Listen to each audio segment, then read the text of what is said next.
Comment un territoire enclavé, sans accès à la mer, a-t-il pu donner naissance à des royaumes puissants, à une identité forte et à un peuple connu pour sa dignité et sa résistance?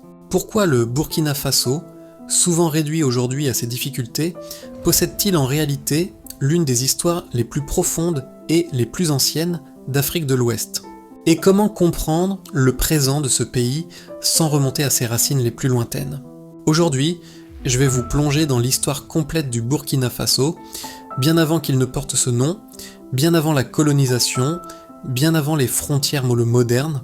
Avant de commencer, abonne-toi, like et partage cette vidéo, car connaître l'histoire du Burkina Faso, c'est comprendre une part essentielle de l'histoire africaine. Installe-toi bien, c'est parti.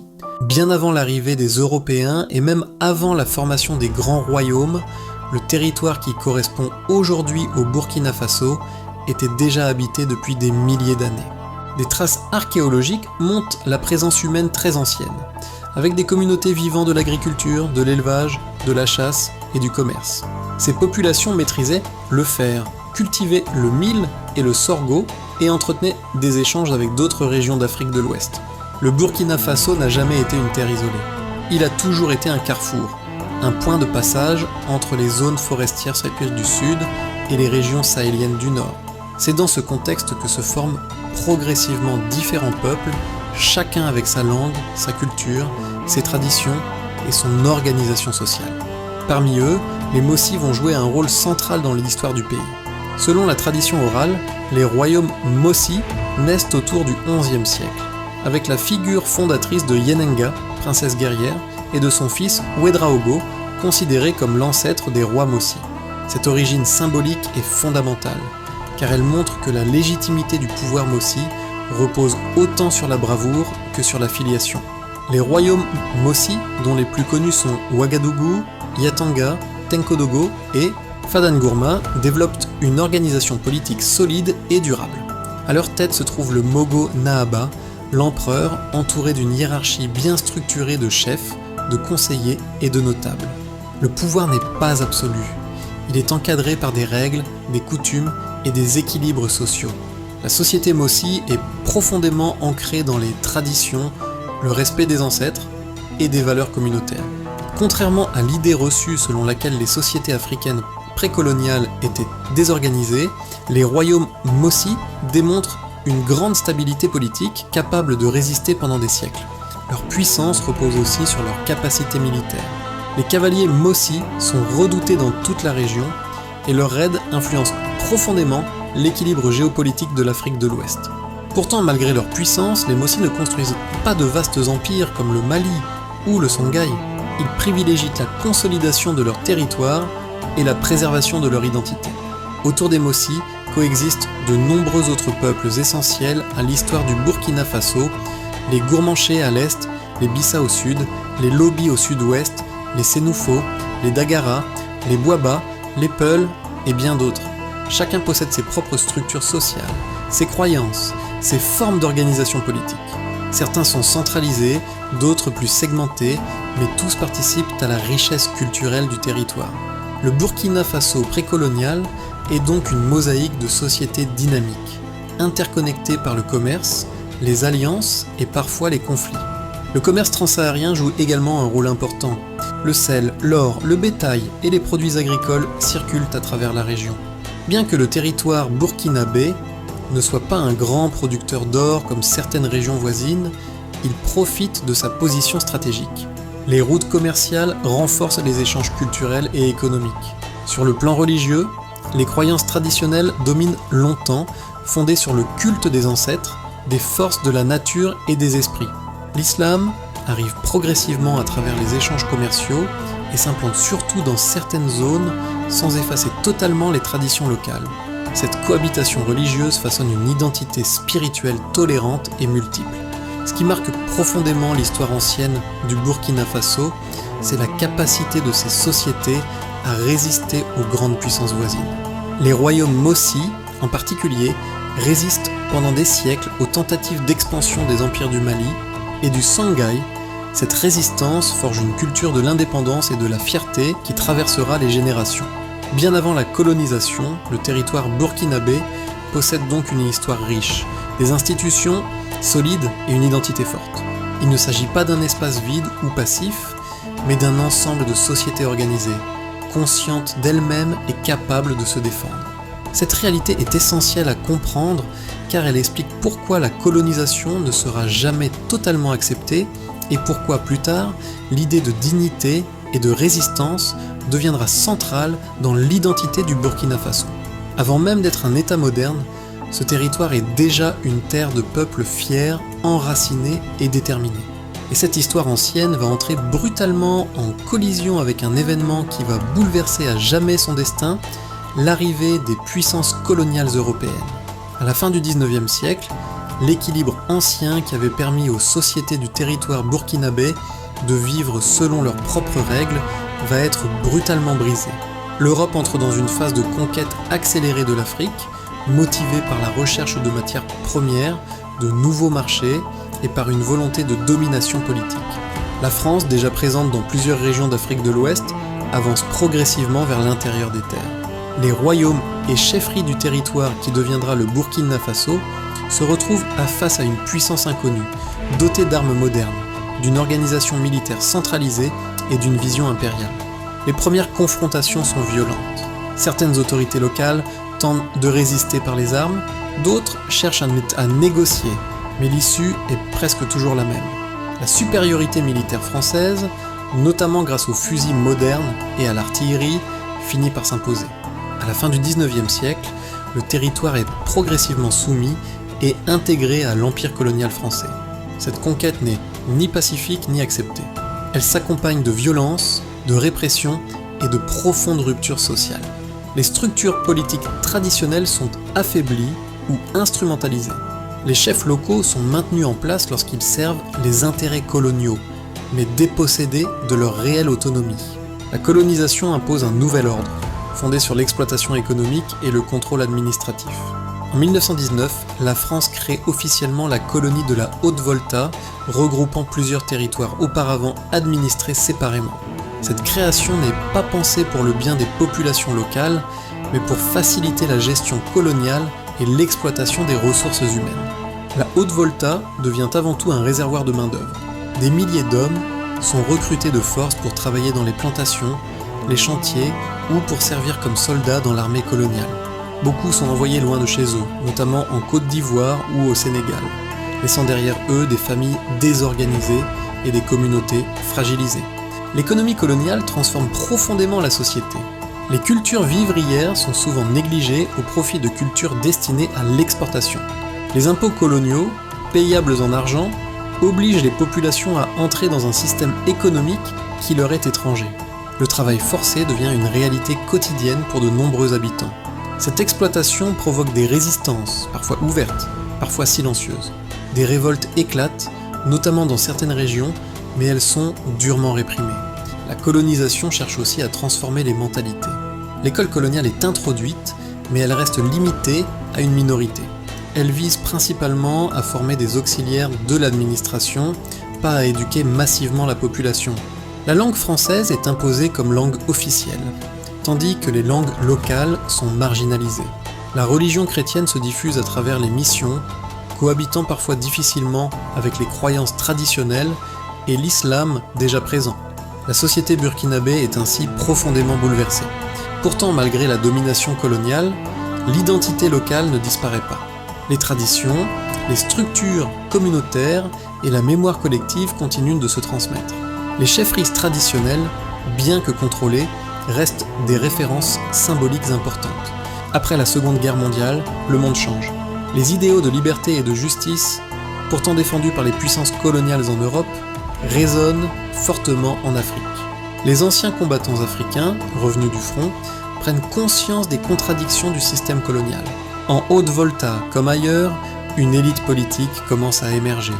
Des partis politiques se forment, des syndicats apparaissent, et les revendications pour plus d'autonomie se multiplient.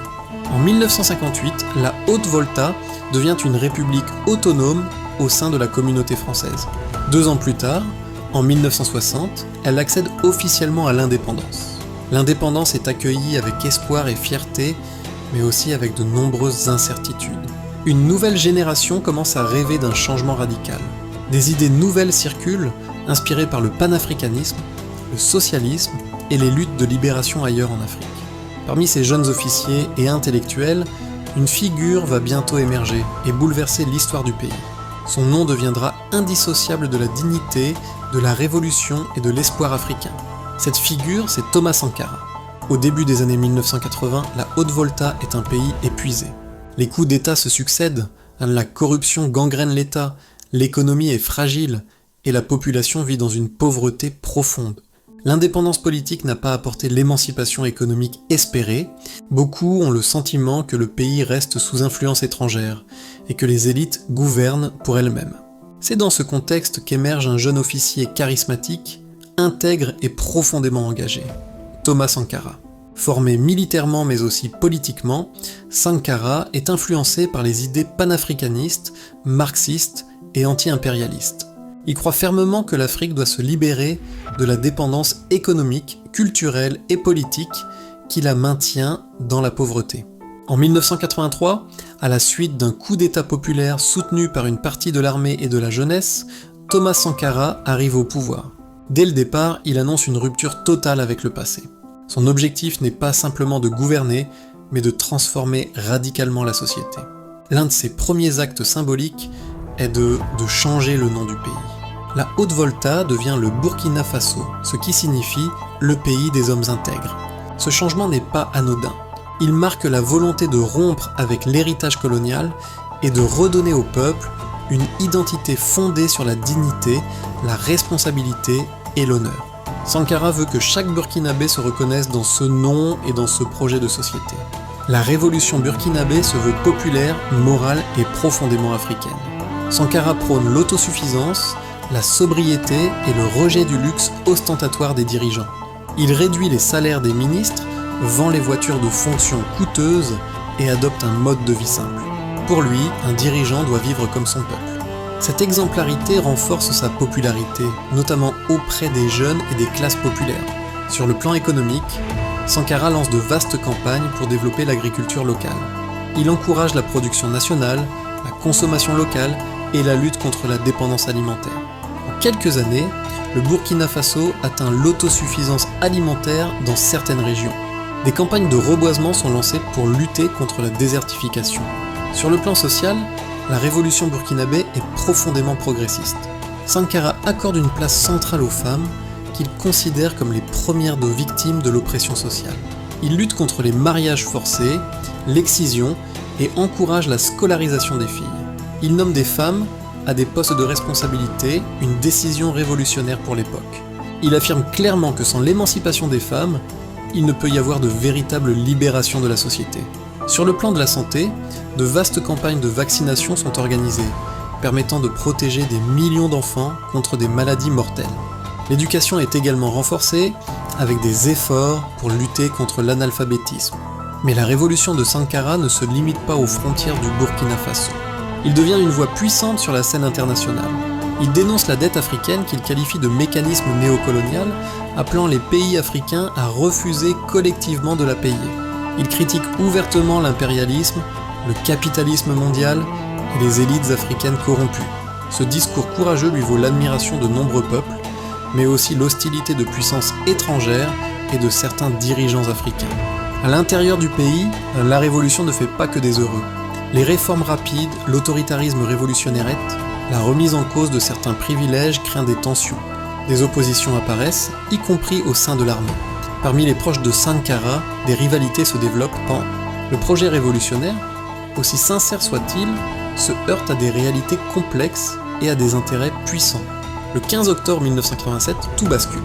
Thomas Sankara est assassiné lors d'un coup d'État. Sa mort choque profondément le pays et l'Afrique entière. Il avait 37 ans.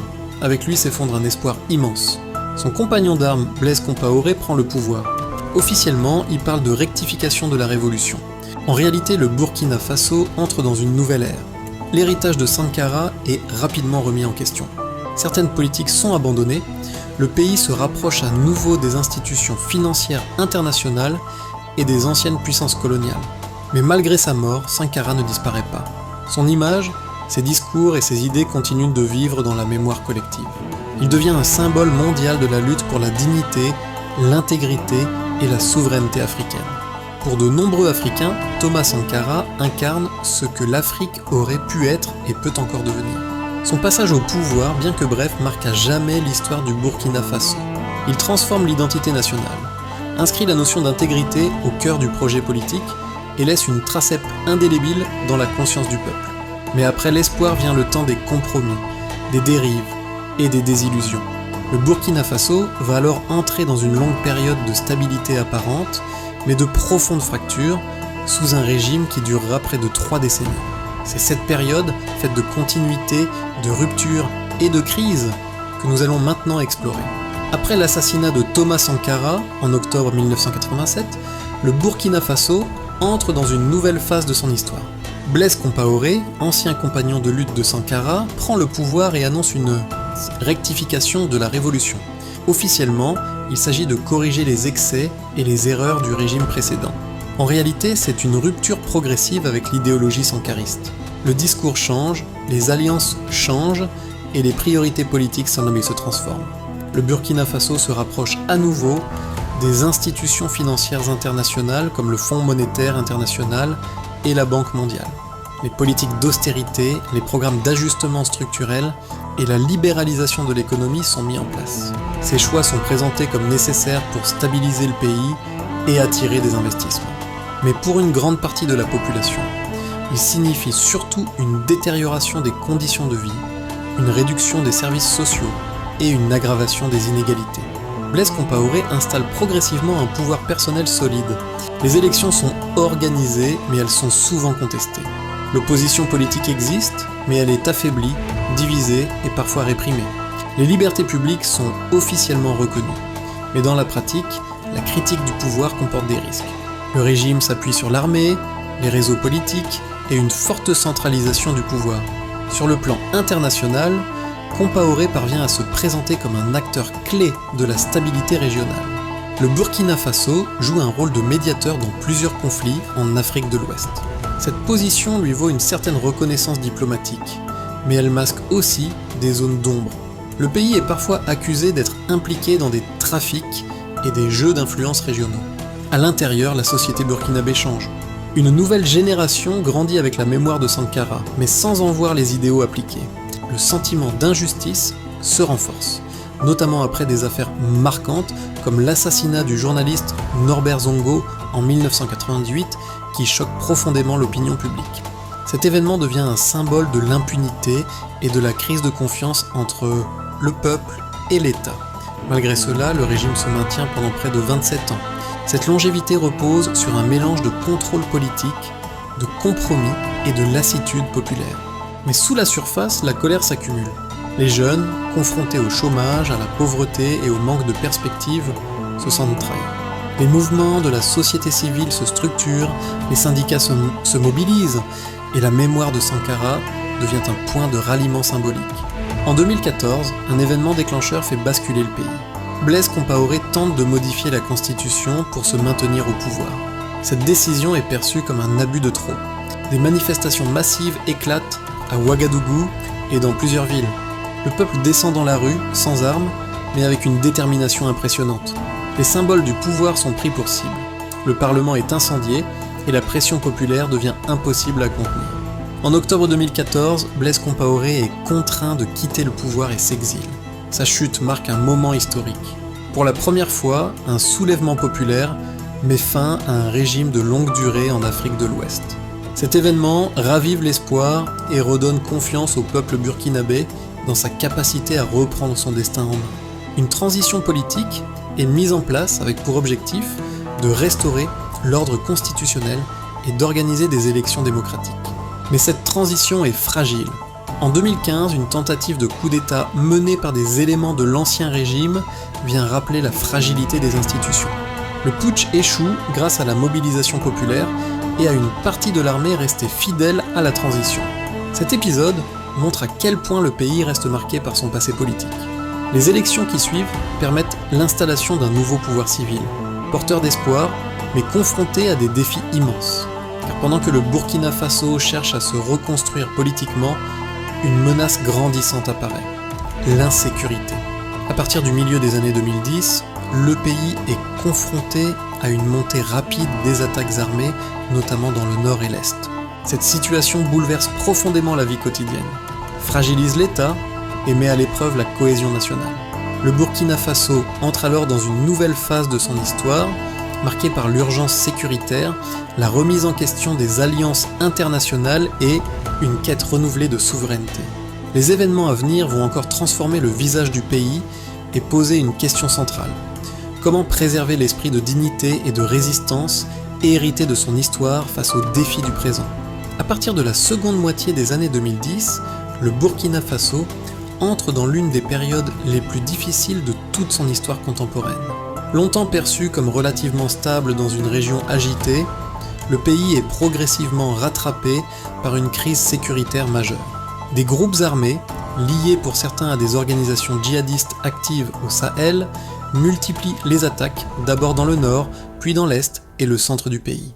Les populations civiles deviennent les premières victimes de cette violence. Villages attaqués, écoles fermées, marchés désertés, routes dangereuses, des centaines de milliers de personnes sont contraintes de fuir leur foyer. Le tissu social est profondément fragilisé. Cette crise révèle les faiblesses structurelles de l'État burkinabé. L'armée, longtemps marginalisée politiquement après l'ère Compaoré, manque de moyens, de formation et parfois de coordination. La confiance entre la population et les institutions s'effrite. Beaucoup ont le sentiment que l'État n'est plus capable d'assurer sa mission première, protéger ses citoyens.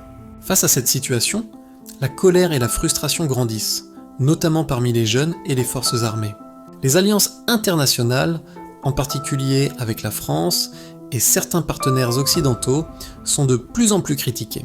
Une partie de l'opinion publique estime que ces partenariats n'ont pas apporté les résultats espérés en matière de sécurité. Dans ce climat tendu, le Burkina Faso connaît une nouvelle série de bouleversements politiques. En 2022, 2 coups d'État successifs portent de nouveaux dirigeants militaires au pouvoir. Ces changements sont accueillis par une partie de la population comme une tentative de reprendre le contrôle du destin national, mais aussi avec inquiétude par d'autres, conscients des risques que représente une gouvernance militaire prolongée. Le discours officiel met en avant la souveraineté, la lutte contre le terrorisme et la refondation de l'État. Le pays opère un rapprochement stratégique avec de nouveaux partenaires, tout en prenant ses distances avec certains alliés traditionnels. Cette reconfiguration géopolitique s'inscrit dans une dynamique plus large, observée dans plusieurs pays du Sahel, où la remise en question de l'ordre international hérité de la période postcoloniale devient centrale. Sur le plan social, la situation reste extrêmement difficile.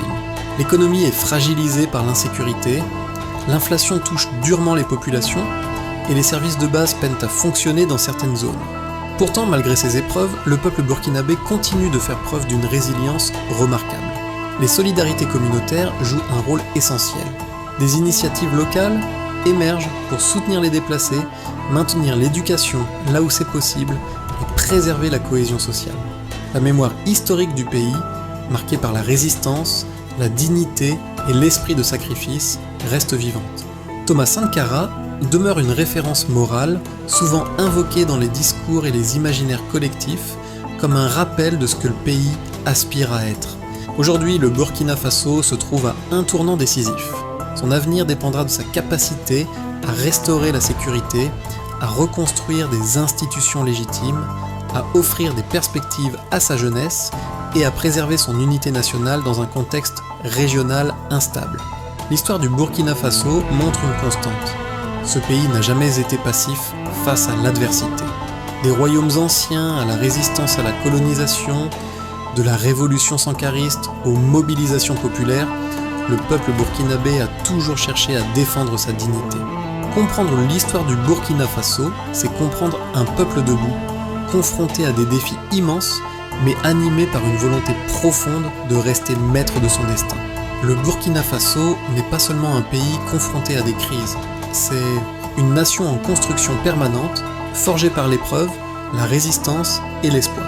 Et si son présent est difficile, son histoire nous rappelle que rien n'est jamais figé. Comme hier, l'avenir du Burkina Faso dépendra de la capacité de ses femmes et de ses hommes à transformer l'épreuve en force et la souffrance en projet collectif. Si tu as aimé ce documentaire, abonne-toi, like, partage et dis-moi en commentaire ce que tu en as pensé. Si tu es burkinabé ou simplement un fan du Burkina Faso, écris fièrement en commentaire Burkinabé toujours.